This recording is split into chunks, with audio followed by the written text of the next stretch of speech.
मृत्यु दंड नहीं है अश्वत्थामा, मुक्ति है। समय आने पर पांडवों की मृत्यु हो जाएगी, मैं भी देह त्याग दूंगा। इस युग का अंत होगा, पर तुम सदा जीवित रहोगे, मृत्यु की भीख मांगोगे। यही मेरा श्राप है। क्या कभी प्रायश्चित होगा मेरा? कलयुग आ रहा है और कली भी आएगा। जब वायु में विष होगा और गंगा निर्जल, समझ लेना कि समय आ चुका है। गणपती बाप्पा मोरया।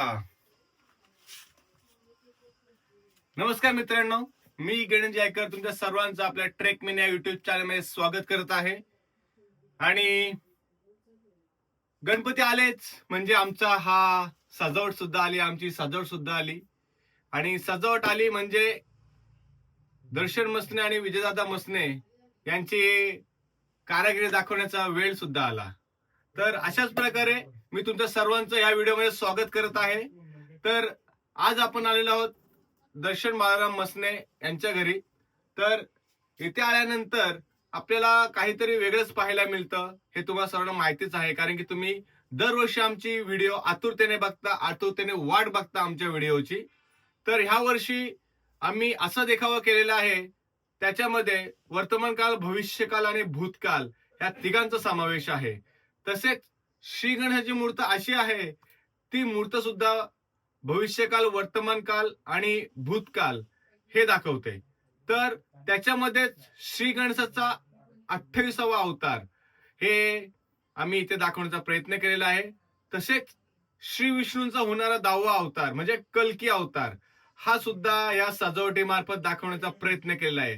आणि सजावट सुद्धा आहे, माझ्या मागे बघता तुम्ही, हा जो श्लोक आहे याला सुद्धा अर्थ आहे। हा जो पाणी इथे दिसतोय या पाण्याला सुद्धा अर्थ आहे। आणि हे जे काही इथे 9 अवतार दिसतात यांना सुद्धा इथे अर्थ आहे। त्याच्यामुळे व्हिडिओ स्किप करू नका, व्हिडिओ स्टार्ट टू एंड बघा आणि आमच्या सोबत थांबा।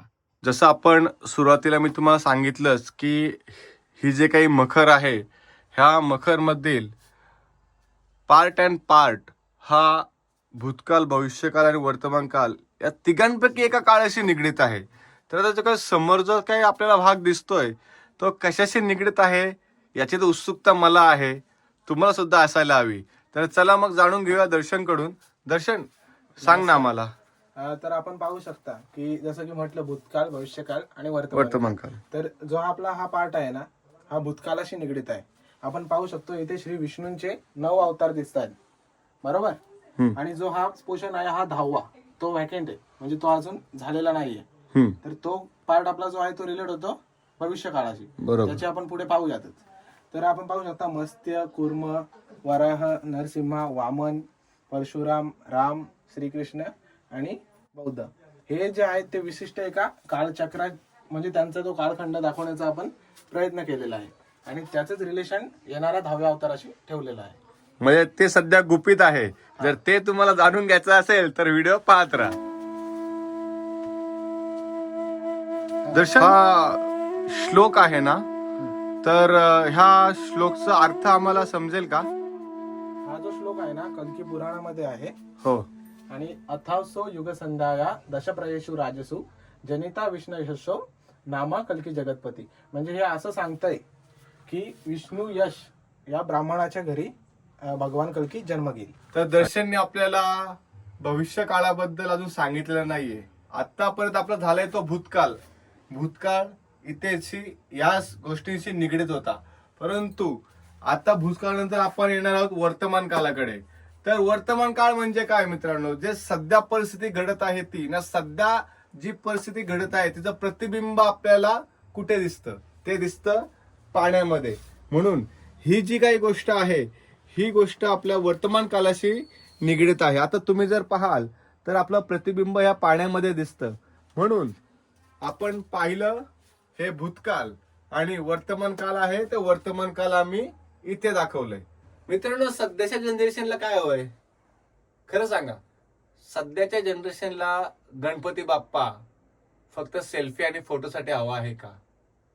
तर नाही, आपल्याला श्री गणपतीची आराधना सुद्धा करायची आहे, प्लस आताची काय जनरेशन आहे त्यांना सेल्फीज फोटोसाठी चांगले चांगले सीन्स हवेत, तर ती ख्वाहिश सुद्धा दर्शनने आणि विजयदादाने पूर्ण केलेली आहे. इथं आल्यानंतर तुम्हाला 2 फोटोसाठी चांगले व्ह्यू भेटतात. मी जिथे बसलो तो एक, आणि आधी आपण व्हिडिओ स्टार्ट केली ती एक. या it's a jokes apart, but you come here and take the photos, no worries. तर मी जिथे बसलेलो आहे तो फोटो काढण्यासाठी नाहीये मित्रांनो. तुम्हाला हे 2 पिल्लर दिसत असतील. जसं मी सांगितलं, प्रत्येक गोष्टीमध्ये काय ना काय दडलेलं आहे. तर तुम्ही हे पिल्लर व्यवस्थित बघा. हा जो पिल्लर आहे हा उभा आहे नंदीवरती, आणि हा जो पिल्लर आहे तो उभा आहे सिंहावरती. आणि प्रत्येक ह्या पिल्लरची तुम्ही कारकुनी बघाल तर ती तुम्हाला थोडीशी तरी वेगळी दिसणारच आहे. कारण की इथे बघा, इथे बसलेला आहे शिवशंकर, कारण की इथे आहे नंदी, इथे ताई शिवशंकर बसवलेला आहे, आणि इथे आहे सिंह, त्याच्यामुळे मा दुर्गाताई इथे बसवलेली आहे. म्हणजे एवढं खोलवरचा विचार झालेला आहे मित्रांनो. तर मला तर नक्कीच वाटतंय आता शेवटचे उरलेले 3 ते 4 दिवस नक्कीच येऊन तुम्ही ह्या मखरीचं आणि श्री गणेशाचं दर्शन घ्यायलाच पाहिजे. तर मी जी काही माहिती सांगितली ती तुम्हाला याचीच सांगितली, परंतु वरची माहिती सांगणार कोण आहे, तर ती माहिती सांगणार आपल्याला दर्शन. दर्शन, आम्हाला अजून माहिती ऐकायची, जर तू सांग ना आम्हाला. जसं की तू म्हटलंस नंदी, सिंह, आणि त्यावर विराजमान हा आपला पिलर आहे, आणि त्यावर आपण एक हा पाठ दाखवला जिथे शिवशंकर आहेत, बरोबर. तसेच इकडे मा दुर्गा आहे, बरोबर. हा, तर हा जो पूर्ण आपले जे पिलर्स आहेत ना, आणि हा जो पार्ट आहे आपल्या सजावटीचा, तो पूर्ण रिलेट करतो आपल्या श्री गणेशाशी. आपण पाहू शकता इथे स्वामी कार्तिकेय आहेत, ते श्री गणेशाचे मोठे बंधू म्हणून ओळखले जातात.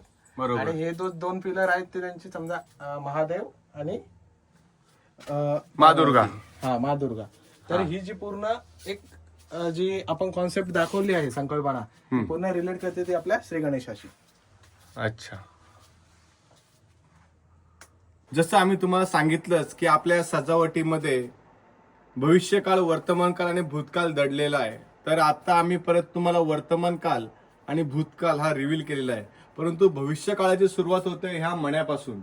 तर ह्या मण्याला अश्वत्थामा मणी सुद्धा आपण म्हणू शकतो, कारण की अश्वत्थामाला हा मणी त्याच्या जन्मताच प्राप्त झालेला होता. आणि ज्यावेळेस भगवान श्रीकृष्णाने त्यांना शाप दिला त्यावेळेस अश्वत्थामाने हा मणी स्वतःहून काढलेला होता. तर शाप दिल्यानंतर त्या शापाचं प्रायचित्त सुद्धा अश्वत्थामाने त्यांच्याकडे मागितलं होतं.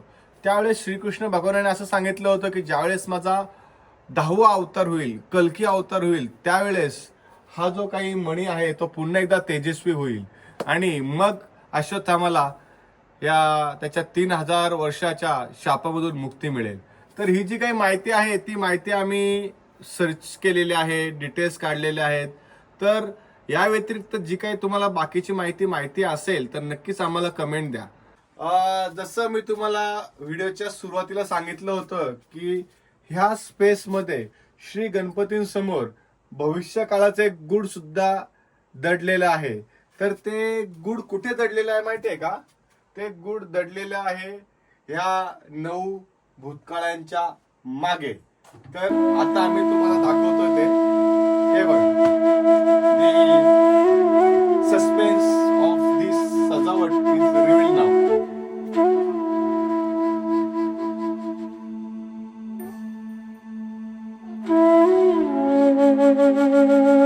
तर तुम्ही आता इथे पहा की श्री विष्णूंचा जो काही 10वा अवतार होणार आहे, कल्कीचा अवतार, तर हा आहे तो कल्की अवतार.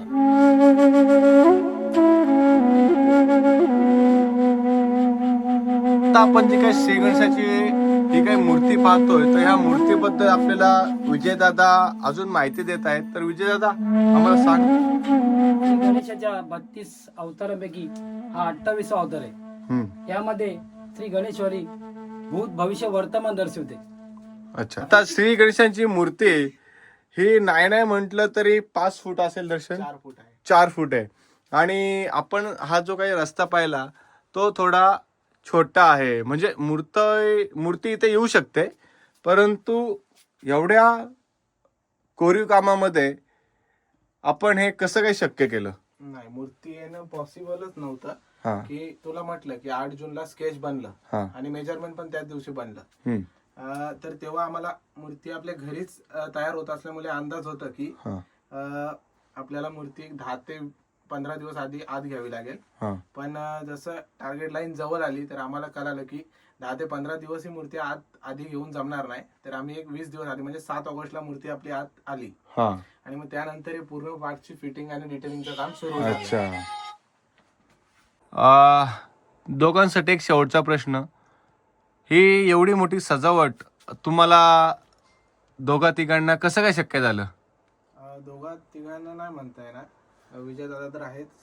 कॉन्सेप्ट माझा असतो, मेजरमेंट तो देतो, हा. पण जो कॉन्सेप्ट असतो त्याचा जो बेस आहे तो एक आणणारा तिसरा व्यक्ती तो नेहमी पडद्याआडच राहिलाय. तो काही पुढे आला नाही. हा, तर तिघे म्हणजे श्रीनाथ मसने, विजय दादा आणि मी तिघे बसून एक बेस ठरवतो की काय कॉन्सेप्ट असेल आणि कशावर काम करायचे. मग एक जे मेजरमेंटची कामं आहेत ते दादा करतो, कार्विंगचं असेल ते मी करतो, पण जे बेसवर जे डिटेलिंगची कामं आहेत, तुम्ही म्हणाल ग्रीनरी आणि बरीचशी कामं, आता बॅनर फिटिंग झाली, असं खूप मोठी म्हणजे आम्ही एक विघ्नराज फॅमिली तयार झालेली आहे. अच्छा. प्रत्येकाचं छोटं मोठं योगदान त्याला लागतं. कंटेंट क्रिएटर असतील, कोण आता आपण पाहू शकतो हे जे वर्क केलेलं आहे आपण, हा. जो पास होत आहे हा. त्यामागे पण काही कलाकार आहेत, त्यांचाही हातभार लागलाय. अशी खूप मोठी टीम आहे आपली, 10 ते 15 जणांची टीम आहे. कंटेंट क्रिएटर असतील, अच्छा. या सर्वांचं एक मोठा योगदान आहे या सेट मागे. अच्छा. तर त्यांची सर्वांची नावं आम्ही घेऊ शकत नाही, पण त्यांचा शब्दशः आम्हाला आभार आम्ही नक्कीच मानू. ठीक आहे. चला तर मग अशा प्रकारे तुम्हाला भविष्यासाठी तुमच्या खूप खूप शुभेच्छा आणि असेच वेगवेगळ्या प्रकारची सजावट आम्हाला दरवर्षी श्री गणरायाच्या आशीर्वादाने बघायला मिळो ही श्री गणेशांनी प्रार्थना. गणपती बाप्पा